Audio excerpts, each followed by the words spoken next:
The first NASCAR green flag of 2023 is ready to fly, kicking off what is expected to be an exciting 75th anniversary season for the sport, complete with new tracks, rekindled rivalries, high hopes, and a historic championship. The Busch Light Clash at the Los Angeles Memorial Coliseum in primetime this Sunday is the second time the premier NASCAR Cup Series has opened its racing season with an exhibition at the storied Los Angeles Memorial Coliseum, and teams are already arriving in the warm city of Los Angeles to get ready.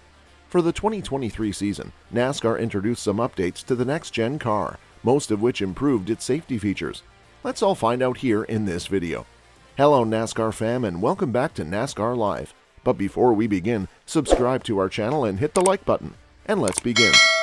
With qualifying and heat races in the afternoon, and A-list performers like Wiz Khalifa, Cypress Hill, Cheat Codes, and Dixie D'Amelio entertaining the crowd on site and at home throughout the day, the 150-lap non-points exhibition main event on Sunday is anticipated to draw another enthusiastic crowd.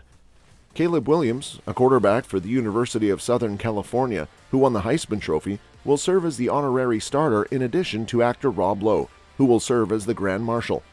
Saturday marks the start of practice at the quarter-mile asphalt oval built inside the Coliseum specifically for this major event.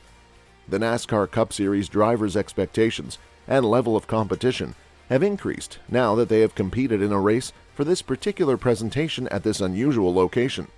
Driver for Team Penske Joey Logano demonstrated in February of last year that the Busch Light Clash at the Coliseum could be a significant prelude to the regular season, which gets underway with the Daytona 500 on February 19.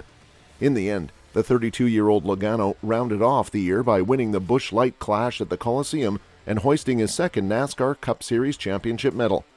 6 previous winners who are still competing in the 45-year-old race include 3-time winner Denny Hamlin of Joe Gibbs Racing and Kevin Harvick of Stewart-Haas Racing, who will be retiring at the end of the current campaign.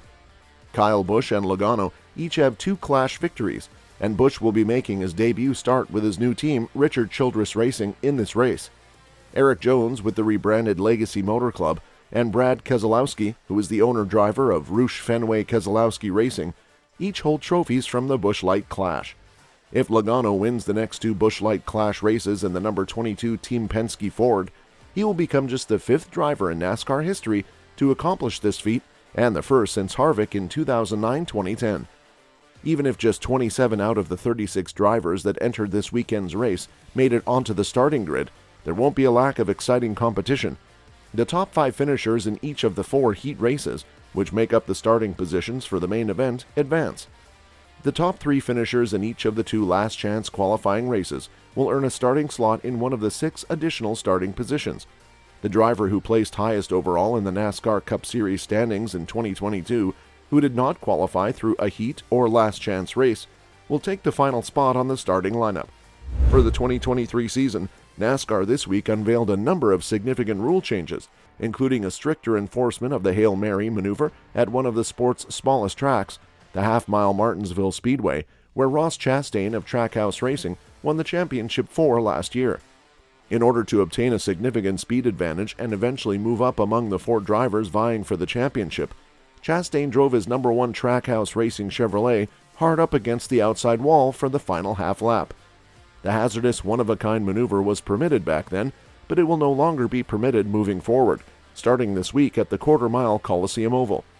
On Tuesday, NASCAR officials issued a stern reminder to teams that they would enforce Rule 10.5.2.6.a, which states in part that any violations deemed to compromise the safety of an event or otherwise pose a dangerous risk to the safety of competitors, officials, spectators, or others are treated with the highest degree of seriousness. If a driver engages in an unsafe action, officials will penalize them with a time penalty. Expectations are high for 2023 after a record-breaking season that saw the introduction of the next-gen vehicle. The total from last year tied 2 records, the modern record for the most first-time NASCAR Cup Series champions in a Season 5, and the record for the most different race winners, 19, in a single season.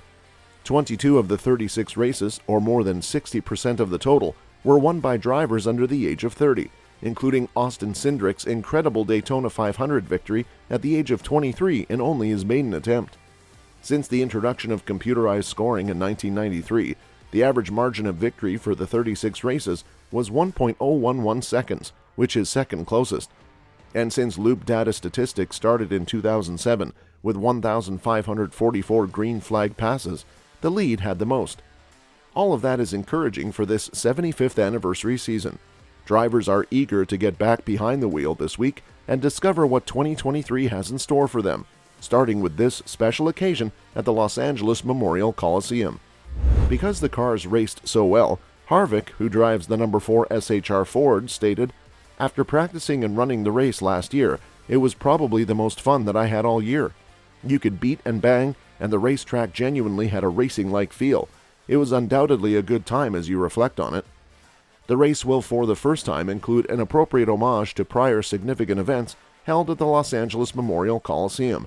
The top 3 finishers will be honored with a podium in victory lane and a medal ceremony by NASCAR. The top 3 drivers will be awarded the gold, silver, and bronze medals by Ben Kennedy, Senior Vice President for Racing Strategy and Development at NASCAR, and the Carson Boys and Girls Club's Youth of the Year winner. In a venue that has already hosted 2 Olympic Games and is gearing up for a third, our drivers will compete for these fantastic prizes, according to Kennedy.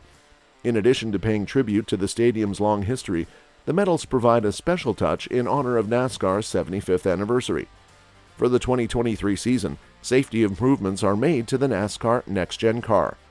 Drivers' reports of more severe impacts from rear-end crashes with the next-generation car during the 2022 season were among the few drawbacks of the car's debut. After their respective cars were involved in collisions that brought both of them crashing into the wall, 2 drivers, Alex Bowman and Kurt Busch, were forced to miss the rest of the season with concussions.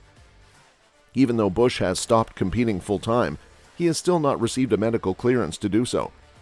Even before Busch's crash in July at Pocono, according to Dr. John Padalak, Vice President of Safety Engineering for NASCAR, work on a new or modified rear-end clip and bumper structure to the car started in late May and early June. The procedure started with computer simulation work and ended with real-world testing, the findings of which were presented at a press event Tuesday at NASCAR's Research and Development Facility in Concord, North Carolina. Physical tests will always be conducted according to Padalak. The computer simulation provides us a level of confidence to and manufacture parts. But in the end, it has to prove itself out with real tests, the researcher said. The modifications to the 2023 automobile were clearly more crushable in rear-end collisions in the footage. The preseason Busch Light Clash on Sunday at the quarter-mile circuit inside the Los Angeles Memorial Coliseum will be the new design's first test under racing conditions. The car has to be able to function on the race circuit without bending anything while it isn't crashing, which poses issues constantly, according to Padalak. So you have to look at wheel loads at Bristol and Dover, what happens to suspensions when you run over curbs at road courses, stuff like that. To ensure that we're not bending things in ways they're not supposed to bend, we have to go through and around and become creative with how we inject deformations into the chassis for collisions. One of our key worries is that we aren't introducing any new risks. We can't take the chance of spilling fuel or rupturing oil, and it needs to function on all racetracks. As a result, driving on road courses presents different problems than driving on superspeedways or short tracks. The procedure was not straightforward because NASCAR had to strike a compromise between the need to safeguard the integrity of the inside while also maintaining the aerodynamics of each manufacturer's entry, while also balancing safety concerns. We went through a ton of variations, according to Padalak. In response to a question about the safety modifications on Wednesday, Cup Series driver Ricky Stenhouse Jr. said, "I think everything that NASCAR is doing is in a really good direction. In order to move forward on this, we are all holding hands." Other modifications to the next-gen car include alterations to the mufflers for noise reduction and heat extraction purposes designed for this weekend's races at the LA Coliseum and the Chicago Street Race. Cooling vents on the car hoods have been enlarged to better control heat, and each manufacturer modified the nose of its particular car model to make it a little bit more flat to aid in drafting on superspeedways. During a 2-test at Phoenix last month, NASCAR also tested some alterations to the aero package, including variously sized rear spoilers. On February 13th, a test in the wind tunnel will be used to further test the modifications. Hot tempers? Rookie stars? Things to know ahead of NASCAR's Clash at the Coliseum. Before this weekend's clash at the Coliseum, keep in mind the following things. The Clash becoming a SoCal NASCAR mainstay. At the moment, NASCAR has 36 Cup Series point races that count toward the title. One of them has long been the Pala Casino 400, formerly known as the Auto Club 400. However, while the circuit is being rebuilt, NASCAR may not hold a SoCal points race in 2024 and possibly 2025.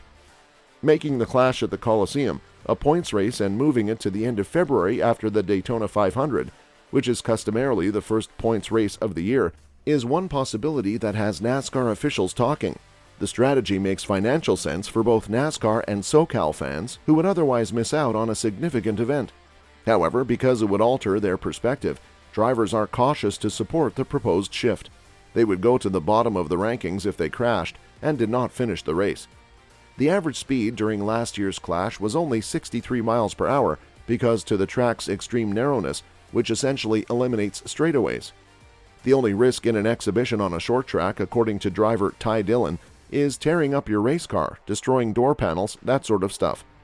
The math is changed when the race is turned into a points competition. Short tracks result in short tempers. On a crowded subway, being bumped can make someone angry. Imagine the damage it may cause to a NASCAR driver who is attempting to win a race on a tiny quarter-mile circuit. In the previous race, 384 passes for positions were made in total, with Joey Logano's breathtaking pass of Kyle Busch to take the lead and win the race being the most notable.